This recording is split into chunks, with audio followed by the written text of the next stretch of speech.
జర మాఫ్ చేయుండ్రి, మమ్మలను క్షమించుండ్రి, బుద్ధి గడ్డి తిన్నదనుకోండ్రి, నడి రోడ్డు మీద గజ్జి కుక్క గలీజ్ పని చేసిందని చూసి చూడనట్టు ఉండుండ్రి. ఇవి చేతులు కాదు, కాలు అనుకోండ్రి. మీ కాలు మొక్తం, మళ్ళా బీఆర్ఎస్ పార్టీలో చేర్పించుకోండి అన్నట్టు తెగ బతిలాడుతున్నారట. కారు గుర్తు మీద ఎమ్మెల్యేగా గెలిచి కాంగ్రెస్ పార్టీలో చేరినోళ్ళు. సార్ మీరు ఇప్పుడు ఏ పార్టీలు ఉన్నారంటే, ఏ పార్టీలు ఉండాలనో గా పార్టీలనే ఉన్నోళ్ళు, నేను కాంగ్రెస్ పార్టీలో చేరలేదు అన్నోళ్ళు, మైక్ పట్టుకొని కేసీఆర్ పరిపాలన మంచిగా ఉన్నదని కష్టం మీద కాంగ్రెస్ పార్టీలో ఉన్నోళ్ళు ఇప్పుడు చేతులు విసుక్కుంటాన్రట. బీఆర్ఎస్ పార్టీ తలుపులు ఎప్పుడు తీస్తుందా అని ఎదురు చూస్తున్నారట. అందుకే బతిమలాడే ప్రోగ్రాం పెట్టుకున్నాడట. మందితో మంతనాలు చేస్తున్నారట. రాంగ్ రూట్ల రాయబారాలు నడుపుతున్నారట. మళ్ళా కారెక్కాలనే కాయస్ ఉన్నది మాకు, జర డోర్ లాక్ తీయండ్రి అని ఒకటే అడుగుడు అడుగుతున్నారట.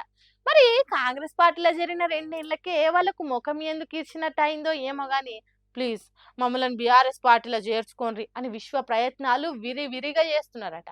ఉప ఎన్నికల తర్వాత అయితే మనల్నే దేకేటోళ్లే ఉండరు. కాబట్టి ఎలక్షన్ కంటే ముందే సొంత గూటికి చేరాలని తెగ ఆరాట పడుతున్నారట. కడియము, తెల్లము, దానము, అరికె పూడీలు గాక కడుమోళ్ళంతా కాంగ్రెస్ కండువ కిందేసి కారు గుర్తు కండువ కప్పుకోవాలని తహతహలాడుతున్నారట. వచ్చే ఎన్నికల నాటికి మా మెంతులు నానయ్యని మంతనాలు చేస్తున్నారట. భవిష్యత్ కోసమే కాదు, ఇప్పుడున్న పదవి 3 ఏళ్ళు పదిలంగా ఉండాలన్నా కారు ఎక్కాల్సిందే అని ఖరాఖండిగా నిర్ణయం తీసుకున్నారట.